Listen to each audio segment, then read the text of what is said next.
첫 번째 경기 광주FC 대 김천 상무 분석 시작해보겠습니다. 광주는 4-4-2 포메이션을 바탕으로 빠른 전진 빌드업과 포켓존 압박을 적극 활용하는 팀이며 아사니와 헤이스는 이선에서 창의적인 플레이를 연계하며 최경록은 중원에서 템포 조절과 탈압박의 강점을 보인다.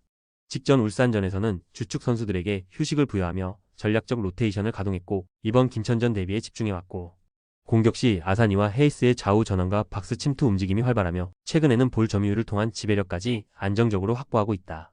김천은 4-4-2 포메이션을 기반으로 빠른 측면 전개와 직선적인 침투를 시도하는 팀이며 이동경은 패싱 능력이 뛰어나고 이동주는 공간 침투에 강점을 지닌 자원이며 하지만 직전 포항 원정에서 주축 자원들이 대부분 풀타임을 소화한 만큼 체력적인 부분에서 손실이 클 수 있고 특히 빠른 템포 대응이나 후반 체력 유지에서 반복적인 불안을 보이고 있으며 중앙 압박이 느슨해지는 구간에서 실점으로 연결되는 장면이 자주 발생한다. 광주는 분명한 준비와 로테이션 관리 속에서 이 경기를 철저히 겨냥해왔고 반면 김천은 체력 부담과 수비 집중력 저하라는 문제를 동시에 떠안고 있으며 특히 후반전에 불안이 집중되고 있고 경기 흐름과 체력 밸런스를 감안하면 광주가 확실히 유리한 위치에서 경기를 풀어갈 수 있을 것이다. 두 번째 경기 울산현대 대 포항 스틸러스 분석 시작해보겠습니다. 울산은 4-1-4-1 포메이션으로 경기 운영을 펼치며 전통적으로 볼 점유와 중원 압박을 통해 리듬을 만드는 팀이며 보야니치는 전진 패스의 연결 고리로서 빌드업 기점 역할을 수행하고 있으며 이청용은 안정적인 탈압박과 패스 선택으로 중원을 정리한다.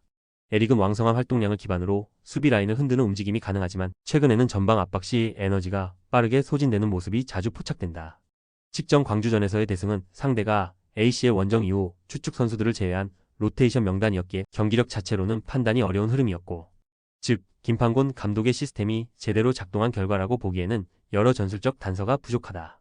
포항은 4-4-2 포메이션을 바탕으로 측면과 중앙을 동시에 활용하는 유기적인 패턴을 정립해가고 있고 조르지는 좌측 라인에서 뛰어난 피지컬과 드리블 능력을 활용하여 상대 측면 수비를 지속적으로 흔들며 팬들 사이에선 좌르지라 불릴 정도로 위협적인 존재고 오베르다는 전진 패스를 안정적으로 공급하며 중원 밸런스를 잡아주고 있고 이호재는 포스트 플레이와 마무리 모두 가능한 멀티형 공격수고 비록 직전 김천전에서 패배하긴 했지만 포항은 수비 라인 간격 조정과 압박 전개에서 경기 내내 조직적 흐름을 유지하며 전술적 완성도를 보여주었고 특히 조르지의 돌파와 크로스는 울산의 풀백 강상우를 상대로 뚜렷한 우위를 만들 수 있는 전술 핵심으로 떠오르고 있다.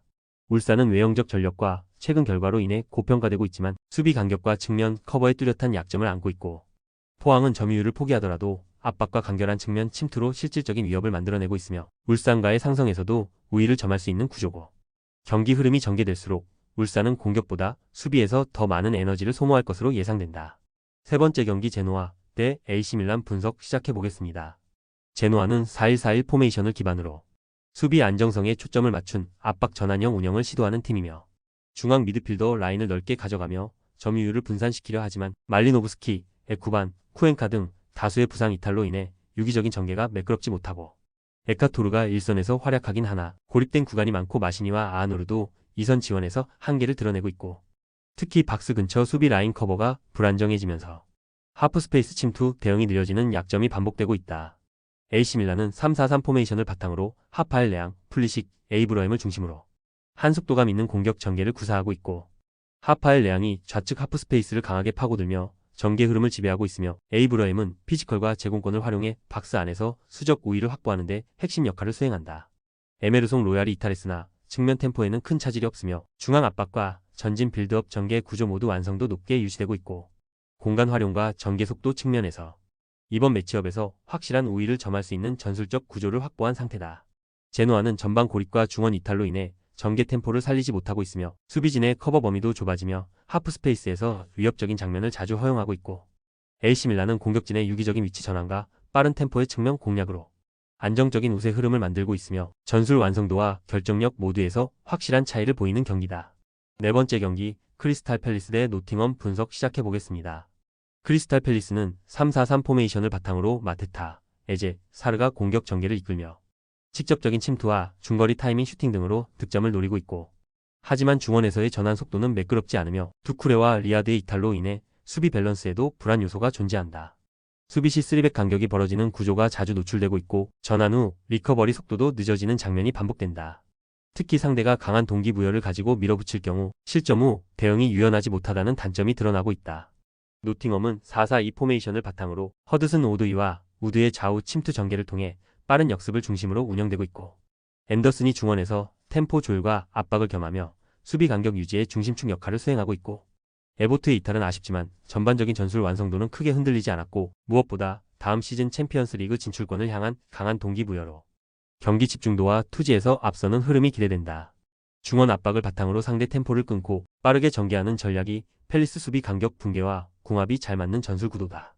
크리스탈 팰리스는 후방 구조가 무너지고 있으며 공격 전개에서도 일관성을 잃은 흐름을 반복하고 있고, 반면 노팅엄은 챔스 진출이라는 뚜렷한 목표 속에서 압박, 템포, 침투 중심의 조직력 있는 전술로 경기 흐름을 리드하고 있고, 결국 이 경기는 동기부여와 전술적 응집도 모두 앞선 노팅엄 쪽으로 무게가 기울 수밖에 없다. 5번째 경기 지로나 대 마요르카 분석 시작해보겠습니다.